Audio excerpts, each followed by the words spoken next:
Uyu munsi kuri isi dutuye umupira w'amaguru ukurikiranwa n'abantu benshi cyane. Usanga mu bihugu bitandukanye cyane cyane byateye imbere bifite amashuri yigisha umupira academy.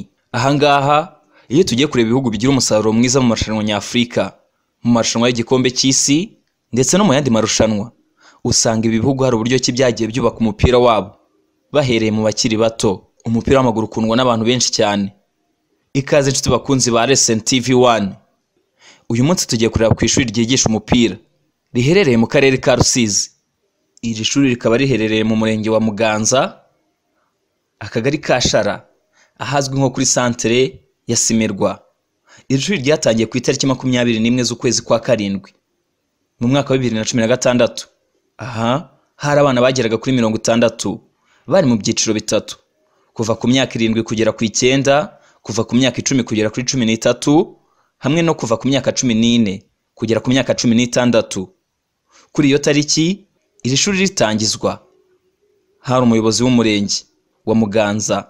Iri shuri ritangizwa mu rwego rwo kwimakaza gahunda ya siporo by'umwihariko mu bakiri bato, kuko bibarinda kujya mu bindi bitabafitiye umumaro igihe baba batari ku ishuri, cyane cyane nko mu biruhuko. Mu kwezi kwa mbere mu mwaka wa 2018 iri shuri ryatangiye kwitabira amarushanwa y'abana bato under 13 cyangwa se munsi y'imyaka 13. Aya marushanwa akaba yarahuzaga santere zigisha umupira w'amaguru abarizwa muri association Ijabo ryawe Rwanda. Aya marushanwa bagamije kuzamura impano z'abana. Icyo gihe iri shuri rikaba ryaritwaga Simerwa Football Training Center. Tariki 23 z'ukwezi kwa kabiri mu mwaka wa 2017 ubuyobozi bwa Simerwa Football Training Center bwakoze inama yari igamije kwandikira ubuyobozi bw'uruganda rwa Simerwa kugira ngo bubatize inzu yubatse cyangwa se yubatswe na Simerwa, bateganya ko bazajya bayitiza urubyiruko kugira ngo bakoreremo mu rwego rwo kwiteza imbere, mu rwego rwo gukomeza guha ubumenyi abakinnyi b'iyi kipe. Tariki ya 5 z'ukwezi kwa 8 2017 iyi kipe yakinnye umukino wa gishuti na academy yo mu karere ka Huye Football Training Center. Iri shuri ryatozwaga na Katibito. Umukino watangiye saa 3:40 za mu gitondo, ubwo Simerwa Football Training Center yari imaze kugera muri ako gace cyangwa se muri ako karere ivuye Rusizi. Icyari kigamijwe ko ari ugukora ingendo shuri zigamije kumenyereza abakinnyi gukina imikino ya kure, bityo bagatangira gutinyuka andi makipe yabatanze gukina anafite ubumenyi mu kwitabira imikino itegurwa na Ferwafa cyangwa se Ijabo ryawe Rwanda, ibigamije kuzamura impano zabo. Iyo mikino bagiye bakina isohoka hanze y'akarere ka Rusizi yabahaye ubumenyi bunyuranye bijyanye no kwitegura tournoi. Bakinnye ku itariki ya 6 z'ukwezi kwa mbere 2018 bahita batwara igikombe muri zone ya Rusizi na Nyamasheke. Mu mukino utari woroshye habe na gato, Simerwa Football Training Center yegukanye igikombe cya zone ya Rusizi Nyamasheke mu irushanwa Ijabo ryawe Rwanda y'abategereje imyaka 13 bari bateguye. Abatuye muri ako gace bakavuga ko bashimishijwe cyane n'umusaruro Simerwa Football Training Center yabashije kugira muri ayo marushanwa. Simerwa Football Training Center yegukanye igikombe itsinze Rusizi United Football Academy kuri penalty 5-4. Ni nyuma yuko aya makipe yombi yari yanganyije igitego 1-1 mu minota isanzwe y'umukino. Wari umukino ukomeye cyane, kimwe n'indi mikino ya nyuma y'amarushanwa atandukanye. Watangiye Rusizi United Football Academy yiharira umukino, byanayigiriye akamaro cyane ko ku munota wa 15 yaje kubona igitego cyatsinzwe na Bikorimana Elize. Simerwa Football Training Center ntiyacitse intege, ahubwo yatangiye gushakisha uburyo yakwishyura icyo gitego. Igice cya mbere cyarangiye ari igitego 1-0. Ibintu byaje guhinduka mu gice cya kabiri, ubwo Uwineza Onesme wa Simerwa Football Training Center yateraga umupira nko muri metero 24 uturutse ku izamu, maze ugahita ujya mu rushundura, maze biba igitego 1-1. Nkuko nabikubwiye, Simerwa Football Training Center yegukanye iki gikombe kuri penalty 5-4. Nyuma y'umukino, Emerimana Obedi, kapiteni wa Simerwa, yashimiye ababyeyi bababaye hafi mu gutegura uwo mukino. Anashimira ubuyobozi bwa Ijabo ryawe Rwanda bwabashyiriyeho irushanwa. Ati turishimye cyane kuko twaje tutizeye iki gikombe bitewe n'uko twajyaga twibwira ko abana bino muri uyu mujyi baturusha umupira, ariko tuberetse ko tubahiga. Ndashima Ijabo Ryawe Rwanda kuko badushyiriyeho irushanwa rizadufasha kuzamura impano zacu. Nkanashimira ababyeyi badufashije cyane bakatuba hafi mu gutegura uyu mukino. Kapiteni wa Rusizi United Football Academy we yatangaje ko umwanya wa kabiri begukanye ubashimishije bitewe n'uko hari abandi bawuharaniye ariko ntibawubone. Aboneraho gusaba ko amarushanwa nk'iryo basoje yajya ahoraho.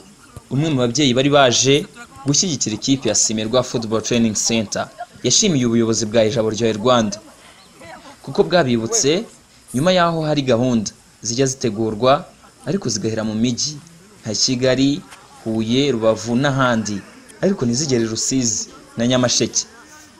Umuyobozi wa Ijabo Ryawe Rwanda yatangaje ko irushanwa nk'iryo ririmo kugenda neza.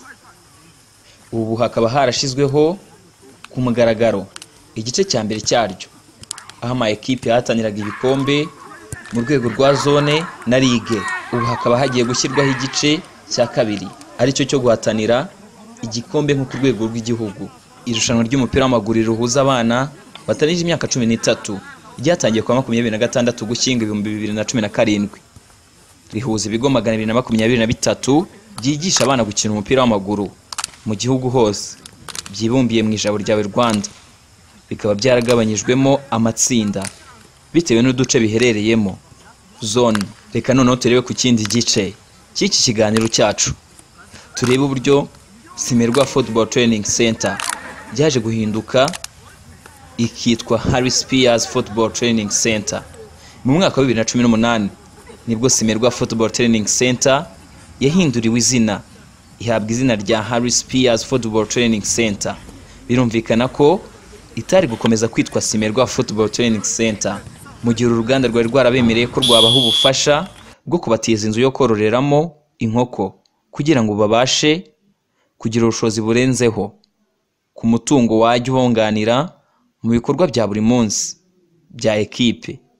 Ikindi nuko mu mwaka wa 2018-2019 hari hitezwe ko iyo gahunda yakomeza, ariko nta marushanwa y'Ijabo Ryawe Rwanda yigeze akorwa nkuko byari byitezwe, kandi bategereje ko aba bana bakiri bato aribo bagomba kubabera isoko rivamo abakinnyi b'Abanyarwanda. Naho mu mwaka wa 2019-2020 amarushanwa yarabaye, ariko amakuru yabashije kumenyekana nuko abana bagiye gukina muri Eritrea batoranyijwe mu masantere yari bugufi naho bari kure cyane ntibatumijweho, kandi hari ama ekipe yagiye aza ku myanya myiza muri aya marushanwa kuko intego kwari ugutoranya abakinnyi muri aya ma ekipe yabashije kwitwara neza mu rwego rwa zone. Reka turebe aho kwiyubaka kwa Harry Spears Football Training Center bigeze. Kugeza ubu Harry Spears Football Training Center ifite umutoza witwa Elimas Hategekimana. Uyu akaba yarahawe amahugurwa y'ubutoza yatanzwe na Ferwafa tariki ya 4 z'ukwezi kwa 11 mu mwaka wa 2019. Ikindi nuko nyuma y'icyorezo cya COVID-19 ubwo kizaba kirangiye hagafungurwa imikino, Harry Spears Football Training Center ifite gahunda yo gukomeza imikino ya gishuti n'andi ma ekipe akomeye, harimo no gusaba imikino ya gishuti ku ma ekipe yo mu cyiciro cya kabiri. Intego nta yindi nuko kuva mu mwaka wa 2016 kugeza ubu abakinnyi batangiranye nayo bageze mu myaka 19 y'ubukuru. Ubuyobozi bwa Harry Spears Football Training Center bukaba buteganya ko mu bihe biri imbere bugiye kuzasaba ko bahabwa icyiciro cya kabiri cy'umupira w'amaguru kugira ngo izo mpano zagaragaye muri ako gace zitazapfa ubusa. Ibyo bikaba biri mu rwego rw'uko ako gace abaturage baho bakunda siporo nkuko babigarutseho mu kiganiro bagiranye n'itangazamakuru ubwo ikipe yabo yatwaraga igikombe cy'abatarangije imyaka 13 mu mwaka wa 2018. Bagize bati abatuye ako gace turemeza ko kajyaga kibagirana muri gahunda zimwe na zimwe zirebana n'umupira w'amaguru cyane cyane mu bana. Iyi akaba ari imwe mu mpamvu ziyongera ku ntego Harry Spears Football Training Center ifite yo kuzasaba icyiciro cya kabiri kugira ngo u Rwanda rushobore kugira ahashobora kujya hava abakinnyi bashoboye bavuye mu mubare mwinshi. Ikindi ugasanga ari ngombwa ko kariya gace kagira icyiciro cya kabiri ugereranyije n'ahandi aho usanga akarere kamwe karimo amakipe abiri yo mu cyiciro cya kabiri, mu gihe ako gace ka Rusizi na Nyamasheke ubona yo mu cyiciro cya kabiri uyisanga Nyamagabe. Reka mwese tubashimire inshuti bakunzi ba Recent TV 1, tunabasaba gushyigikira ishuri rya Harry Spears Football Training Center. Ni ishuri ryigisha umupira abana bakiri bato. Mwese mwakurikiye iki kiganiro turabasezeranya kuzasubira vuba aha tubagezaho amajwi n'amashusho y'abakinnyi bo muri iyi ekipe imbona nkubone hamwe n'abaturage bo muri ako gace ibyifuzo bafite kuri ekipe yabo. Murakoze cyane. Nge nitwa Eritse Twizerimana.